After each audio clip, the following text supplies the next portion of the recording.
This is disturbing, demoralizing, even disgusting.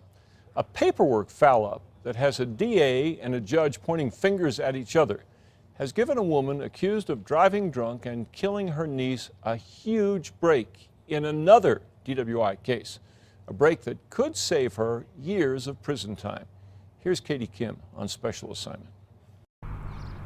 Sometimes it's hard to see the silver lining, especially for heartbroken mom Antoinette Senna. Anger, hurt, couldn't understand why. The woman charged with killing her daughter Star recently caught a lucky break, all thanks to the state.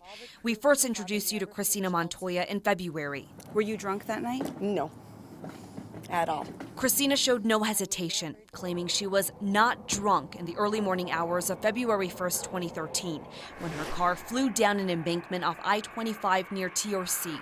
The crash killed her niece Star. A year had passed. Christina still had not been held accountable, so Star's parents contacted News 13. A month after our story, Christina was charged with vehicular homicide by DWI. There's so many emotions, happy, joyful, sadness. In March, Antoinette expressed relief. She was gearing up for the August trial when the family was dealt another blow. It's just been devastating hearing the news.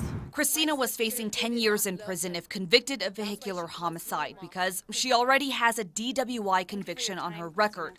Last year, Christina rolled her car on I-25 near Los Lunas. A judge found her guilty of drunk driving. But Christina appealed the conviction and won the case late last month. That means the decade she was facing in prison if convicted in Star's case is now a maximum of 6 years. Antoinette says she felt they lost the case before it started. I am living with a life sentence every day, waking up without my daughter. How could this just be overturned? Why was the verdict overturned? I didn't understand. Confusion. Well, the answers to the family's questions are detailed in these court documents obtained by News 13. Christina didn't win her appeal because she had a compelling defense.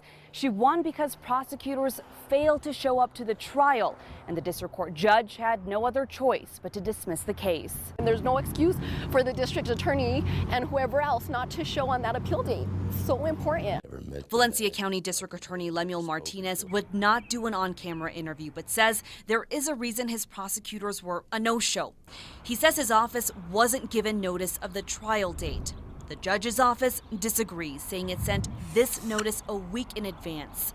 Star's family says the state needs to wisen up. There are so many lives being lost, and everyone should do their part in making sure that these cases are prosecuted. The DA's office has filed a motion asking the judge to reconsider the dismissal. Antoinette says she won't stop fighting. I'm my daughter's voice. I'm the only one here to speak for her. On special assignment, Katie Kim, KRQE News 13. The DA says he didn't want to comment on this story until after the judge decides whether to reconsider. That decision is expected Thursday. Calls and emails to Christina Montoya's attorney were not returned. Online at krqe.com, we have Katie's previous stories on this case and the state's motion to reconsider the case.